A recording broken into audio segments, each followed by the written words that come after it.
Bismillahirrahmanirrahim. Assalamualaikum warahmatullahi wabarakatuh. Innal hamdalillah nahmaduhu wa nasta'inuhu wa nastaghfiruhu wa nastahdihi wa na'udzu billahi min shururi anfusina wa sayyiati a'malina. May yahdihillahu fala mudilla lahu wa may yudlilhu fala hadiya lahu. Ashhadu an la ilaha illallah wahdahu la syarika lahu wa ashhadu anna Muhammadan abduhu wa rasuluh alladzi la nabiyya wa la rasula ba'dah.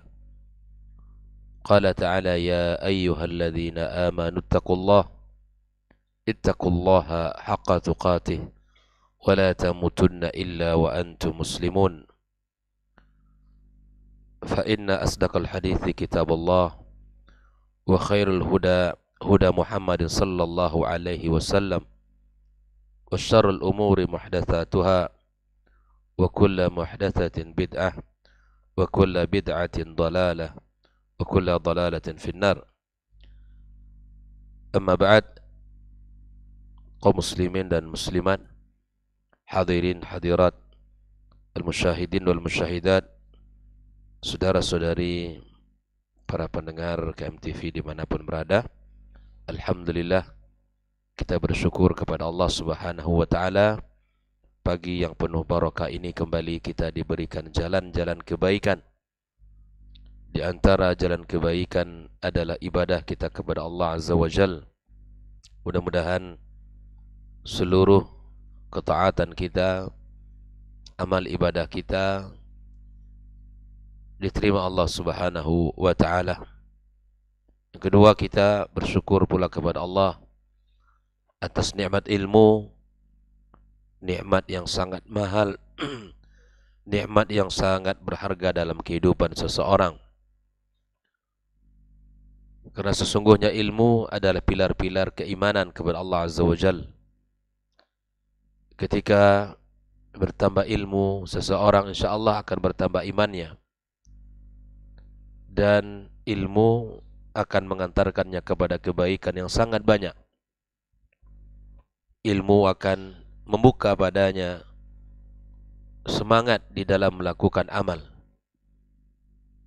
Karena betapa ilmu ketika Allah berikan kepada seseorang, itu Allah menginginkan padanya kebaikan. Ketika Allah berikan kepadanya pemahaman, kemudian semangat untuk melakukan, itu artinya Allah menginginkan kepadanya kebaikan. May yuridillahu bi khairan yufaqihu fid din. Dan ilmu di dalam Islam tujuannya adalah amal. Bahkan puncak daripada ilmu adalah al-khasyah, rasa takut kepada Allah Subhanahu wa Ta'ala. Innamal ilmu khasyatullah. Sesungguhnya ilmu itu adalah rasa takut kepada Allah Azza wa Jal. Ilmu untuk diamalkan, bukan untuk wawasan. Tidak ada tujuan dalam Islam ilmu untuk ilmu atau ilmu untuk wawasan. Tapi ilmu adalah sebagai perhiasan yang menghiasi kehidupan seorang muslim, yang menghiasi jalannya menuju Allah Tabaraka wa Ta'ala. Mudah-mudahan kita senantiasa diberikan Allah semangat untuk belajar dan menambah ilmu kita. Allah katakan kepada Nabi kita Muhammad sallallahu alaihi wasallam, "Qur Rabbi zidni ilma." Katakan, wahai Rabbku, tambahkan ilmuku. Ikhwah fillah rahimakumullah. Tak lupa kita berdoa pula kepada Allah Subhanahu wa Ta'ala untuk orang-orang yang telah berjasa dalam hidup kita. Yang pertama tentunya Rasulullah sallallahu alaihi wasallam adalah orang yang paling berjasa, melebihi dari siapapun dari manusia. Semoga salat dan salam selalu tercurah untuknya dan keluarganya, para sahabat-sahabatnya, dan siapapun dari umat ini yang senantiasa mengikuti jalannya yang telah dengan cara yang baik sampai hari kiamat kelak. Jasa Rasulullah SAW melebihi jasa orang tua kita.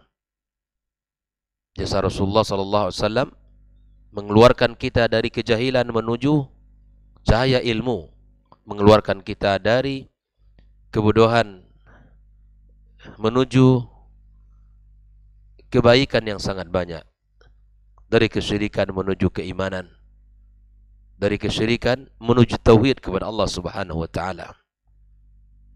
Dan tentunya jasa Rasulullah SAW adalah tiada terkira di dalam kehidupan kita. Dan tentu juga kita berdoa kepada Allah Azza wa Jalla untuk kedua orang tua kita yang merupakan kebaikan-kebaikan, pengorbanan-pengorbanan yang telah mereka korbankan untuk kita. Semoga Allah menyayangi mereka sebagaimana mereka menyayangi kita. Untuk para guru, para pendidik, para masyayikh yang telah mengajarkan kita ilmu, semoga Allah berkahi kehidupan mereka, rumah tangga mereka, dan anak keturunan mereka. Kembali kita bersama kitab Syarhu Risalati Fadl Islam li Syekh Al-Imam Al-Mujaddid Muhammad Ibn Abdul Wahab rahimahullah ta'ala rahmatan wasi'ah. Pada pagi ini kita akan membahas hadis terakhir dari bab ini, yaitu pada halaman 149. Qala sahibul matan, Syekh Muhammad Ibn Abdul Wahab mengatakan, menukilkan satu hadis Nabi sallallahu alaihi wasallam dari sahabat Abdullah ibn Mas'ud. Wa an ibni Mas'udin radhiyallahu ta'ala anhu, dari Ibnu Mas'ud radhiyallahu ta'ala an, qala, dia berkata, khatta lana Rasulullah sallallahu alaihi wasallam khatta. Rasulullah sallallahu alaihi wasallam menggariskan untuk kami satu garis. Thumma qala, kemudian Nabi berkata, hadza sabilullah. Ketika Nabi menggaris satu garis yang lurus, maka Nabi mengatakan hadza sabilullah. Ini adalah jalan Allah. Thumma, kemudian Nabi sallallahu alaihi wasallam khatta khututan an yaminihi wa an shimalihi. Setelah Nabi sallallahu alaihi wasallam menggaris satu garis yang lurus, kemudian Nabi sallallahu alaihi wasallam membuat garis-garis di sebelah kanan dan sebelah kirinya. Garis lurus, kemudian di samping kiri kanan garis itu ada garis-garis lain. Ada garis-garis lain yang dibuat oleh Nabi kita sallallahu alaihi wasallam. Thumma qala, kemudian Nabi sallallahu alaihi wasallam berkata, hazihi subulun mutafarriqah. Ini adalah jalan-jalan yang berbeda-beda, jalan yang sangat banyak. Ala kulli sabilin minha syaitanun yad'u ilaihi. Dan setiap jalan ini, jalan kiri yang kanan tadi, yang banyak tadi, dan setiap jalan dari jalan ini ada syaitan yang menyeru, yang mengajak kepadanya. Bayangkan, ini sebuah permisalan yang sangat indah dari Nabi SAW dengan kepada para sahabat, yang menjelaskan betapa jelasnya syariat Islam dan jalan yang diajarkan Rasul sallallahu alaihi wasallam. Thumma qara'a, kemudian Nabi SAW membaca firman Allah, wa anna hadza sirati mustaqiman fattabi'uh. Dan sesungguhnya ini adalah jalan saya, jalan yang lurus. As-siratul mustaqim, jalan yang lurus. Fattabi'uhu, maka ikutilah jalan ini, kata Nabi SAW. Allah mengatakan sesungguhnya inilah jalanku, jalan yang lurus. Fattabi'uhu, maka ikutilah jalan itu. Wala tattabi'us subula fatafarraqa bikum an sabilih. Maka jangan kalian ikuti jalan-jalan yang lain, jalan-jalan yang banyak ini, sehingga kalian akan terpecah belah, akan terpecah belah dan akan dari jalannya. Jadi jalan kalian ikuti jalan-jalan yang banyak ini sehingga kalian akan terpecah belah. Dzalikum wasaqum bihi la'allakum tattaqun. Itulah wasiat yang Allah wasiatkan kepada kalian, hendaklah kalian bertakwa kepada Allah Subhanahu wa taala. Al-An'am 153. Rawahu Ahmad wan Nasa'i. Ikhwafillah, inilah hadis Rasulullah sallallahu alaihi wasallam yang sangat luar biasa yang menjelaskan kepada kita cara memberikan ilmu kepada orang. Nabi sallallahu alaihi wasallam memberikan satu cara di dalam menjelaskan Islam ini. Mari kita lihat apa kata Syekh Shalih Al-Fauzan di dalam menjelaskan hadis yang sudah kita bacakan ini. Yaqulu ta'ala, ya Syekh Shalih Al-Fauzan langsung mengatakan, Allah Ta'ala berfirman, wala tattabi'us subula, jangan kalian ikuti jalan-jalan ini, kiri kanan ini. Fatafarraqa bikum an sabili, maka kalian akan tercerai-berai, kalian akan tidak menjadi orang yang berada di jalan yang lurus ini. Waqad fassara Rasul sallallahu alaihi wasallam hadza bimithalin mahsus. Nabi sallallahu alaihi wasallam telah menafsirkan dengan penafsiran yang mahsus, yang bisa dilihat langsung oleh panca indera kita. Ini bentuk metode Nabi SAW dalam mengajarkan. Tidak hanya menyampaikan, tetapi Nabi menyebutkan, menggunakan sesuatu untuk menjelaskan. Ini kalau bahasa kita hari ini adalah menggunakan peraga. Ya, menggunakan alat peraga. Kalau di sini Nabi SAW menggunakan alat peraganya garis, ya. Menggaris, kemudian dibuatnya garis-garis yang ada di samping kiri dan kanannya, sehingga para sahabat melihat, dan melihat jelas apa yang disampaikan Nabi kita sallallahu alaihi wasallam. Ya, di mana Rasulullah SAW bi anna khattan mustaqiman, di mana Nabi menggaris dengan garis yang lurus, wa khatta khututan an yamini wa an shimali, dan juga Nabi menggaris kiri dan kanannya dengan beberapa garis. Faqala an al-mustaqim, dan Nabi mengomentari hadza sabilullah, garis yang lurus itu adalah dengan mengatakan wa hadza sabilullah, itu inilah jalan Allah Subhanahu wa taala. As-siratul mustaqim, al-mustaqim alladzi la wijaja fih, garis yang tidak ada bengkok-bengkoknya, garis lurus, garis yang sangat lurus. Al-mustaqim alladzi la wijaja fih, yang tidak ada bengkoknya sedikit pun. Lalu Nabi SAW mengatakan waqala an baqiyatil khutut, lalu kemudian Nabi mengomentari juga garis-garis yang ada di kiri dan kanan itu. Hadhihi subulun mutafarriqah an kulli sabilin minha syaitanin yad'u ilaih, dan ini adalah jalan-jalan yang berbeda-beda, yang sangat banyak, dan setiap jalan itu ada syaitan yang mengajak, yang menyeru kepadanya. Jadi kita harus memahami, selain jalan yang lurus tadi, ada penyerunya, ada yang mengajak kepadanya, yang akan membuat kita tertarik untuk ikut kepada jalan tersebut. Wa hadza yudzakkiruna bid-du'atil ladzina marra dzikruhum aw dzikrahum fi hadithi Hudzaifah, atau marra dzikruhum fi hadithi Hudzaifah, dan perkataan Nabi ini mengingatkan kita tentang para penyuruh ad-du'at ila ad-dhalalat wa ila al-inhirafat, kita ingat kepada para penyeru-penyeru kepada kesesatan, kepada penyimpangan-penyimpangan. Pada hadis Hudzaifah Ibnul Yaman yang sudah kita bahas beberapa pertemuan yang lalu, du'atun ala abwabi jahannam, kata Nabi SAW dalam hadis itu, ada penyeru-penyeru yang mengajak kepada pintu jahannam. Penyeru-penyeru mengajak kepada pintu-pintu jahannam. Kita harus tahu ini, ikhwah. Kita harus faham bahwa setiap kelompok-kelompok, setiap sekte-sekte ada orang yang menjadi ya orang-orang yang memberikan atau menggoda orang untuk mengajak kepadanya.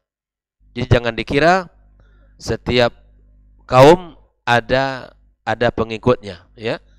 Jangan sampai kita memahami saya tidak akan mudah untuk masuk dan hanyut kepadanya, enggak. Tapi setiap kaum pasti ada pemimpinnya, dan setiap kaum pasti ada pengikut-pengikutnya. Sejak zaman Nabi SAW sampai hari ini, ya, setiap orang yang disebutkan oleh Nabi kita sallallahu alaihi wasallam dalam sebuah hadis bahwa Islam terpecah kepada 73 golongan, ya, dan seluruhnya di dalam neraka kecuali satu. Nah, 73 golongan selain Ahlus Sunnah wal Jamaah, ma'ana alaihi wa ashabi, tentu ada ya orang-orang yang mengikut, orang-orang yang mengajak, orang-orang yang menyerukan dakwahnya, dan setiap dakwah itu ada pengikutnya. Jelas ya ikhwafillah bahwa secara zahir hadis ini dijelaskan oleh Nabi sallallahu alaihi wasallam bahwa setiap jalan selain dari jalan yang dibawa oleh Nabi sallallahu alaihi wasallam itu adalah jalan kesesatan, dan pada setiap jalan tersebut ada yang menyerunya, ada yang mengajaknya, ada orang yang selalu membawa pada kesesatan itu. Harus kita pahami. Ya, apapun namanya, apapun bentuknya jalan itu, ya, apapun ya disebut oleh orang dengan istilah ya apapun namanya, maka ikhwafillah itu kita harus sadar ada orang-orang yang menyeru dan bahkan ada pengikut-pengikut pecinta-pecintanya. Ya. Hum haula'i, kata Shalih Fauzan, ala kulli sabilin syaitanin minhum yad'u ilaihi. Bahwa setiap jalan itu ada syaitan yang selalu mengajak, yang selalu menyeru kepadanya. Tujuannya apa ya khafillah?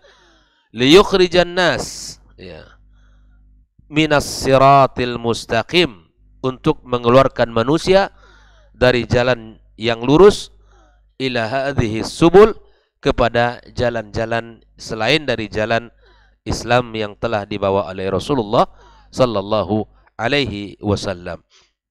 Haula'i hum du'atud dhalal, mereka itu siapa? Adalah penyeru kepada kesesatan. Humul ladzina min jildatina, mereka itu adalah orang-orang yang merupakan bagian dari golongan kita, maksudnya dari umat Muhammad. Wa yatakallamuna bi alsinatina, dan mereka bicara dengan bahasa kaum kita, bahasa kita. Penyuruh itu bukan dari luar sana. Ya, yang mengajak itu bukan dari orang di seberang sana. Tetapi mereka ini adalah orang-orang internal dari umat ini. Mereka bajunya baju kita, bahasanya bahasa kita, duduk bersama kita, ya, sehari-hari bahkan dengan kita. Tetapi mereka ini mengajak kepada kesesatan, mengajak kepada keburukan, sehingga kita tidak bisa ya untuk menolaknya dengan mudah, karena kita ya tertipu dan terpedaya oleh ajakannya. Karena biasanya musuh dari dalam lebih berbahaya dari musuh dari luar. Musuh dari luar kita bisa langsung memprotek, karena kita tahu warnanya, kita tahu bahasanya, dan kita tahu caranya. Tetapi musuh dari dalam sangat sulit ya untuk bisa kita lolos darinya. Karenanya orang-orang munafikin di dalam Islam fid darkil asfali minan nar, ya, di kerak neraka yang paling rendah, karena mereka adalah musuh, ya, musuh kita, musuh di dalam tubuh kaum muslimin, yang selalu mengajak kepada keburukan, yang mengajak kepada menyelisih daripada perintah Allah dan Rasulnya sallallahu alaihi wasallam. Makanya sikap kita kepada orang-orang munafikin, ya, kita harus berhati-hati. Siapapun dari umat ini, kalau dia tidak berpegang kepada Al-Quran dan Sunnah Sallallahu Alaihi Wasallam, mengajak kita untuk masuk kepada kelompoknya, kepada golongannya, kepada sektenya, maka kalau tidak berpandu kepada Al-Quran dan Sunnah, maka kita harus tinggalkan. Kata Nabi SAW, tinggalkan seluruh kelompok-kelompok itu. Fa'tazil tilkal firaq, tinggalkan semuanya. Ya. Barangkali ada ayat-ayat dan hadis yang mereka pakai. Ayatnya benar, hadisnya benar, tapi yang salah adalah pemahamannya yang perlu diluruskan. Dan sering terjadi, ikhwafillah. Ayat dan hadisnya tidak salah, tetapi meletakkan ayat dan hadis itu pada sebuah pemahaman yang salah. Ya, ini yang harus kita sama-sama fahami dalam agama ini. Ikhwafillah, ya, berpegang teguh dengan jalan Allah Subhanahu wa taala, ya, itu adalah jalan keselamatan. Kita berada di jalan Islam, di jalan Al-Qur'an dan di jalan sunnah Nabi kita sallallahu alaihi wasallam adalah jalan keselamatan. Dan di antara pelajaran yang bisa kita ambil dari hadis ini, yang pertama adalah Islam adalah jalan keselamatan. Yang kedua adalah kita mesti teguh di atas jalan itu. Jangan sampai kita tidak bersabar di dalam menjalankan syariat agama yang mulia ini. Yang ketiga, perlunya kita ilmu untuk mengetahui jalan lurus itu seperti apa, sehingga kita tidak mudah untuk dilencengkan dan untuk digelincirkan kepada jalan-jalan yang lain. Kemudian kita harus kenal bahwa lawan daripada kebaikan itu ada keburukan, dan ada masing-masing dari kebaikan dan keburukan ada yang menyerunya. Ada orang yang mengajak kepada Allah Azza wa Jal, dan ada pula yang mengajak kepada syaitan dan bala tentaranya. Kemudian ikhwafillah, di antara faedahnya adalah di mana kalau kita sudah berada di selain jalan Islam, ujung-ujungnya kita akan berpecah belah. Ujung-ujungnya kita akan berantakan dan akan bermusuhan karena pijakan yang tidak jelas. Maka itu akan menyebabkan kita menjadi orang-orang yang tidak akan bersatu. Dan yang terakhir adalah peganglah wasiat Allah ini agar kita senantiasa berada di atas jalannya yang lurus. Ya, itulah wasiat yang mahal, yaitu wasiat takwa, wasiat kita senantiasa melakukan kebaikan-kebaikan dan ketaatan hanya kepada Allah Subhanahu wa taala. Kemudian terakhir, bahwa Islam itu memiliki musuh yang paling berat, yaitu musuh internal, musuh orang-orang munafikin yang mereka memakai baju Islam dan bicara seperti bicaranya orang-orang Islam, tapi sesungguhnya mereka ini adalah musuh-musuh yang sangat berat di dalam kehidupan kita. Kenali itu, kenali dan berhati-hati dengannya. Inilah pembahasan kita pagi ini. InsyaAllah akan kita lanjutkan bab baru, InsyaAllah pada pembahasan berikutnya, yaitu tentang bab maja'a fi ghurbatil Islam wa fadlil ghuraba. InsyaAllah ini adalah pembahasan yang cukup penting di dalam Islam. Mudah-mudahan Allah Subhanahu wa taala memberikan kepada kita ilmu yang bermanfaat dan pemahaman yang benar, serta semangat di dalam menjalankan ilmu yang sudah kita pelajari bersama. Wa sallallahu ala nabiyyina Muhammadin wasallam.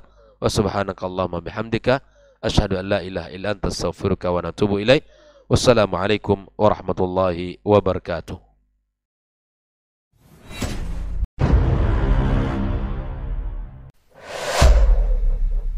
Dunia dan seisinya ini bagi Allah tak sama nilainya dengan sebelah sayap lalat.